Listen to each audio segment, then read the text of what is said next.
어린 시절 누구나 꿈꿔봤을 직업인 축구선수와 대통령, 이 두 직업을 모두 이룬 사람이 있습니다. 축구선수로서는 세계 최고의 선수에게 주어지는 발롱도르까지 손에 넣은 선수였죠. 선수 생활을 마친 이후에는 조국으로 돌아가 정치계에 뛰어들어 대통령까지 당선되었는데요. 바로 현 라이베리아 대통령 조지 웨아입니다. 그럼 조지 웨아의 모든 것 지금 시작합니다. 조지 웨아는 1966년 10월 1일에 라이베리아의 수도 몬로비아에서 태어났습니다. 그의 부모님은 라이베리아의 소수민족 크루족으로 낙후된 지역인 그랜드 크루주에서 수도 몬로비아로 이주해 빈민가인 클라라타운에 정착하였는데요. 웨아는 불우한 어린 시절을 보내며 가족관계에도 문제가 있어 할머니 손에 자랐습니다. 이후 1981년 15세의 나이에 당시 3부 리그 소속 지역 축구 클럽인 영 서바이버스 클레리턴과 계약하며 골키퍼로 축구를 시작하였죠.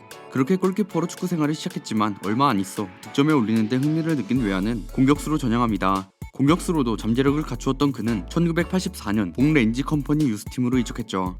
이후 1985년 마이티 베럴에서 프로 선수로 데뷔하였는데요. 마이티 베럴에서 10경기에 출전해 7골을 기록하며 활약하였고 팀을 리그와 컵대회 우승으로 이끌었습니다. 이러한 활약에 1986년 라이베리아 최고의 팀이었던 인빈시블 11으로 이적하죠.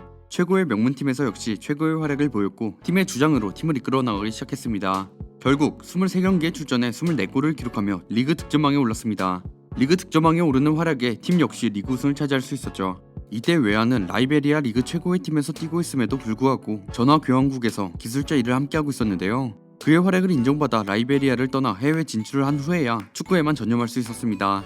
리그 득점왕에 오르는 활약이 카메룬 스카우트의 눈에 들어 1987년 코트디부아르 리그 소속의 아프리카 스포츠 내셔널로 이적하였죠. 이후에는 카메룬 리그의 토네르 야운데로 이적하였는데요.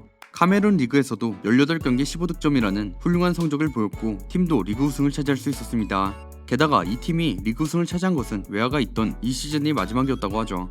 결국 1988년 AS 모나코로 이적하며 유럽으로 진출하는 데 성공합니다. 그를 AS 모나코로 이끈 감독이 바로 아스날의 전설적인 감독 아르센 벵거였죠. 당시 웨아는 아프리카에서는 이름을 알리기 시작했지만 사실상 무명인 상태였는데요. 그런 웨아를 발탁하여 국제 무대로 데려와서 성장시킨 인물이 바로 벵거였던 것이죠.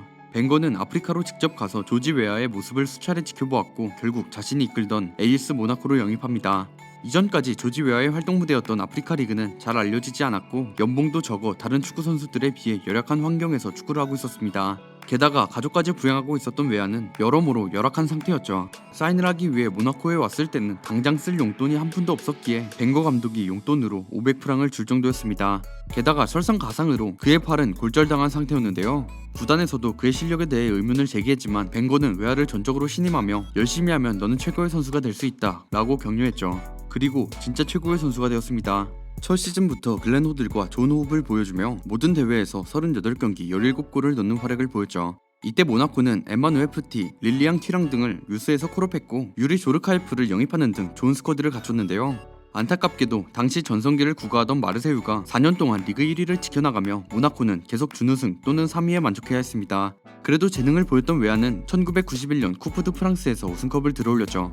이듬해에는 유에파컵 위너스컵에서 4골을 득점하며 팀을 결승전으로 이끌었고 아쉽게 준우승에 그쳤습니다. 벵거의 지도 아래 프랑스 리그에서도 명성을 떨치며 모나코에서 4시즌 동안 102경기에 출장해 47골을 기록하였죠. 하지만 AS 모나코는 독일의 간판 스트라이커 위르겐 클리스만을 영입하는데요. 이에 입지가 줄어든 웨아는 1992년 파리 생제르맹으로 이적합니다.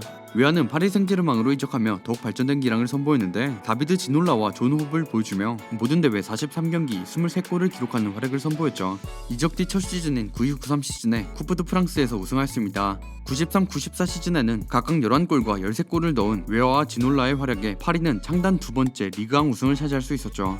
94-95 시즌에는 쿠프 드 프랑스와 쿠프 드 라리가에서 우승하는 등 파리에서 수많은 타이틀을 획득하는 데 크게 공헌하였습니다. 웨아는 3시즌 동안 96경기에 출장해 32골을 기록하였고 유에파컵, 유에파컵 위너스컵, 유에파 챔피언스리그 모두 파리를 4강으로 이끌었습니다. 특히나 1995년은 PSG 역사상 가장 영광스러운 해였는데요. 파리는 챔피언스리그에서 바이에른 뮌헨과 한 조에 속했음에도 6전 6승으로 압도적인 1위로 조별리그를 통과합니다. 8강에서는 바르셀로나를 꺾고 4강에 진출하죠. 그 유명한 레바민중 두 팀을 상대하고도 챔스에서 4강까지 오른 것입니다.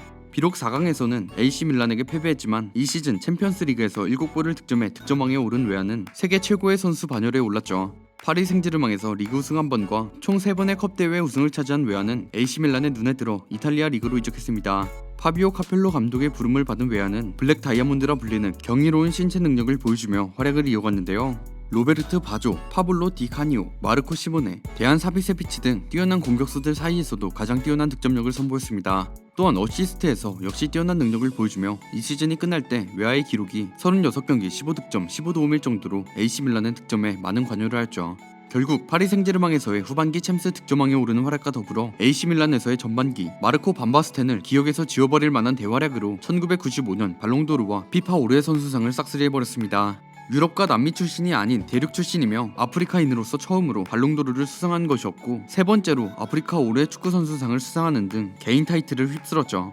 지금까지도 유럽과 남미를 제외한 대륙 출신으로 발롱도르와 피파 올해의 선수상을 받은 선수는 조지 웨아뿐일 정도입니다. 이런 웨아의 활약에 4위였던 AC 밀란은 리그 우승을 차지할 수 있었죠. 이후 96-97 시즌 개막전 헬라스 베로나와의 경기에서 축구 역사에 남을 엄청난 골을 넣게 되는데요. 무려 80m를 혼자 돌파해 골을 넣는 원더골을 선보입니다.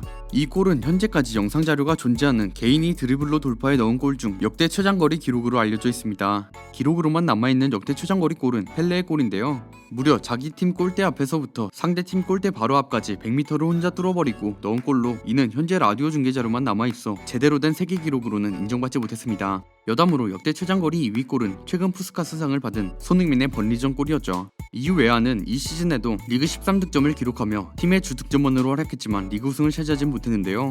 이후로도 지단이 이끄는 유벤투스가 강세를 보이면서 우승 타이틀은 많이 획득하지 못했습니다. 이후 다시 리그 우승을 차지한 시즌은 98-99 시즌이었죠. 당시 라치오를 단 1점 차로 물리치고 리그에서 다시 우승하는 데 성공한 것이었습니다. 득점수가 많은 편은 아니었지만 호나우두와 비슷한 파괴력 있는 플레이로 AC 밀란의 돌격 대장으로 활약한 웨아였지만 30대 중반으로 향하는 나이로 인해 노쇠화를 겪기 시작하죠. 결국 팀은 올리버 비오호프, 안드리 셰프첸코 등 새로운 공격수를 영입했고 입지가 줄어든 웨아는 팀을 떠나기로 결심합니다. 결국 AC 밀란에서 총 147경기 58골 39도움을 기록하고 99-00 시즌 첼시로 임대 이적했죠. 이미 나이가 들어가고 있던 웨아는 새로운 리그에서 적응하기 쉽지 않았는데요. 예전과 같은 활약을 펼치진 못했지만 토트넘, 리버풀 등을 상대로 득점을 기록하며 팀의 하반기 상승세를 함께했습니다. 또한 FA컵에서는 레스터시티를 상대로 90분 극적인 골로 승리를 이끌며 팀에게 우승 트로피를 안겼죠. 하지만 첼시는 그를 완전 영입하지 않았고 웨아는 또다시 새로운 팀을 찾아야 했는데요. 같은 잉글랜드 리그인 맨체스터 시티로 이적합니다. 하지만 입단 후 단 2달 만에 감독과의 불화로 인해 7경기 1골의 성적을 남기고 팀을 떠났죠. 시즌 중에는 마르세유에 합류하며 프랑스로 복귀합니다. 이후에는 아랍에미리트의 알 자지라 클럽에서 뛰다가 은퇴했죠. 조지 웨아가 은퇴한 뒤로도 사무엘 에투, 디디에 드록바 등 뛰어난 아프리카 선수들의 등장이 있었지만 여전히 아프리카 역대 최고의 축구 선수로 평가받고 있습니다. 은퇴 이후로는 내전으로 상처받은 조국 라이베리아를 위해 조지 웨아 기금을 설립하는 등 라이베리아 유니세프 친선 대사로 활동하였는데요. 이후 정치인으로 변신해 2005년 라이베리아 대통령 선거에 출마하였습니다. 당시에는 기존 대통령이었던 앨런 존슨 설리프에게 패배하였지만 2017년 다시 도전한 대통령 선거에서 당선되었죠. 결국 2018년에 대통령으로 취임하면서 축구선수 출신 중에는 최초로 한 나라의 대통령이 되었습니다. 하지만 대통령으로서 웨아는 다소 어려움을 겪고 있는데요. 취임 후 1년 후에는 라이베리아의 물가가 30%가량 상승하여 경제적 불확실성에 시달리고 있다고 합니다. 경제 성장률은 1.2%에서 0.4%로 추락하고 먹고 살기 어려워진 시민 만여 명이 거리 시위를 할 정도라고 하죠. 지금까지 조지 웨아의 모든 것에 대해 알아봤습니다. 뛰어난 스피드와 피지컬을 갖춰 아프리카의 호나우드라고 불렸던 조지 웨아. 이전까지 유럽과 남미 선수들이 독식하던 발롱도르를 수상하며 아프리카 최고의 선수로 올라섰는데요.